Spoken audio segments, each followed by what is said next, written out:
네, 여러분 안녕하세요. 칩스입니다. 네, 계속되는 욥의 반박입니다. 욥은 그를 아는 자들이 그의 날을 보지 못하고 있다 합니다. 여기서 그를 아는 자들이란 엘리바스처럼 하나님께서 정하신 패턴을 안다고 주장하는 이들을 말합니다. 이는 그들이 하나님의 패턴을 안다고 하지만 정확한 그 시기와 때를 알지 못한다는 점을 비꼬고 있는 말입니다. 예를 들면 내가 하나님의 심판을 받았다고 하는데 왜 내가 죽게 될 때를 알지 못하느냐 라면서 따지는 거죠. 이후 욥은 악인들과 그들의 결말, 하나님의 개입에 대해 말합니다. 남의 땅의 경계선을 마음대로 바꿔서 땅과 재산을 빼앗고 가난하고 소외된 이들의 소유를 빼앗고 먹을 것이 없어서 먹을 것을 구하러 다니고 고아를 어머니의 품에서 빼앗고 가난한 자의 옷을 빼앗는 등의 악행을 저질러 그것으로 인해 학대를 당하는 자들이 길거리에서 쫓겨나 모두 숨으며 옷이 없어 벌거벗고 다니며 이삭도 제대로 줍지 못하고 신음하고 부르짖으나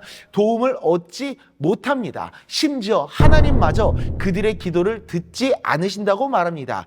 욥은 이처럼 부조리한 현실, 약한 자가 속절없이 강하고 악한 자에게 당하는 비참한 현실을 이야기하며 친구들이 말하는 패턴과 공식이 잘못되었음을 입증합니다. 다만 악인들은 그들의 삶은 빠르게 지나가는 한순간에 무너지며 그들의 잊혀짐이 그들의 운명일 것이라고 이야기합니다. 높아져서 잘 나갈 때가 분명히 있겠지만 반드시 낮아지고 무너질 것이라 욥은 말합니다.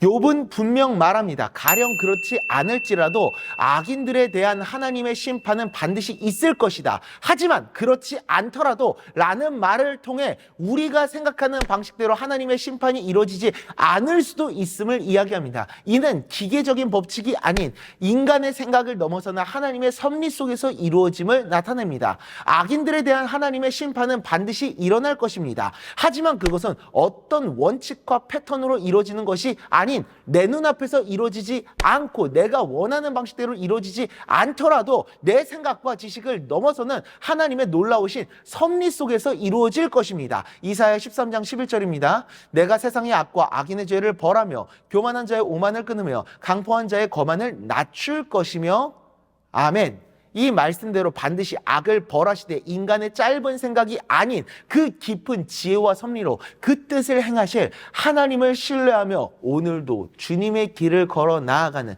우리 모두가 될 수 있기를 간절히 소망합니다. 기도하겠습니다.